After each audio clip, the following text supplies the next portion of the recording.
भैया रुको रुको रुको, मैं बताता हूँ। वीडियो को बिना शेयर किए रह ही नहीं पाओगे। दिखाता हूँ। जो लोग आप आटा, दाल, चावल, चीनी, राशन आदि भेजते हो ना, मैं दिखा देता हूँ क्या बनता है।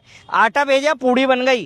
तेल भेजा, तल गई उसमें। आलू भेजा किसी ने तो सब्जी बन गई। किसी ने मसाले भेजे तो इसमें डल गए। किसी ने पुलाव भेजा, चावल भेजे, किसी ने मटर भेजी, किसी ने जीरा भेजा। हमने मिला के जीरा राइस बना दिए। और ये साथ में है खीर। इसमें ड्राई फ्रूट भी डले हैं जिन्होंने भेजे थे।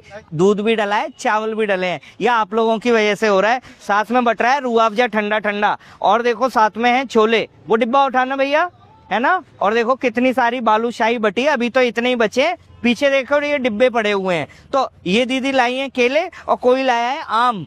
तो भैया जो लोग आप देख रहे हो वो सब बट रहा है। कैसे बट रहा है? आप लोग सहयोग कर रहे हो, इसलिए वीडियो को शेयर ना कर पाओ तो फिर फायदा नहीं होगा। वीडियो शेयर कर देना। जिसे जुड़ना हो, जिसे भी जुड़ना हो वो इस नंबर पर कॉल कर देना। सबको जय श्री श्याम, जय श्री श्याम, जय श्री श्याम।